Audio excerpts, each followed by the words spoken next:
Hi, Christmas അല്ലേ വരുന്നത്. ക്രിസ്മസിന് നമുക്ക് പൊടി പൊടിക്കണ്ടേ, ഒരു ബ്ലാസ്റ്റ്. അതുപോലൊരു ഐറ്റമാണ് റിഫിൽ ക്ലബ്. നിങ്ങൾ തീർച്ചയായിട്ടും തിയേറ്ററിൽ പോയി കാണുക. ശരിക്കും ഒരു തിയേറ്റർ വാച്ചാണ്. ആഷിഖ് കപൂറിൻ്റെ തിരിച്ചുവരവെന്ന് പറയും. തിയേറ്ററിൽ തന്നെ പോയി കാണുക. കഥ എന്ന് പറഞ്ഞു കഴിഞ്ഞാൽ നമ്മൾ കണ്ടു പഴകിയതാണ്.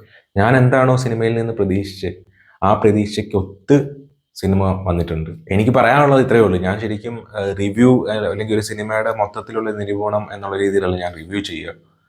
നമ്മൾ ക്യാഷ് മുടക്കി ഒരു തിയേറ്ററിൽ പോകുമ്പോൾ തിയേറ്ററിൽ പോയി കാണാനുള്ളതുണ്ടോ അല്ലെങ്കിൽ ഇല്ലയോ എന്നാണ് ഞാൻ ഒരു സിനിമ റിവ്യൂ ചെയ്യുമ്പോൾ പറയാറുള്ളത്. അത് ശരിക്കും വർത്താണ്. എൻ്റെ അഭിപ്രായത്തിൽ ശരിക്കും ഇത് തിയേറ്ററിൽ തന്നെ എക്സ്പീരിയൻസ് ചെയ്യേണ്ട മൂവിയാണ്. ഇതിൻ്റെ സിനിമാറ്റോഗ്രഫി ആഷിഖ് കപൂർ തന്നെയാണ്, ഡയറക്ഷനും ആഷിഖ് കപൂർ ആണ്, പിന്നെ മ്യൂസിക് റെക്സ് വിജയ്. ഈ സിനിമയിൽ നമുക്ക് കുറച്ച് വോ മൊമെന്റ്സ് സമ്മാനിക്കും, കൈയടിക്കാൻ കുറച്ച് മൊമെന്റ്സ് ഉണ്ടാവും.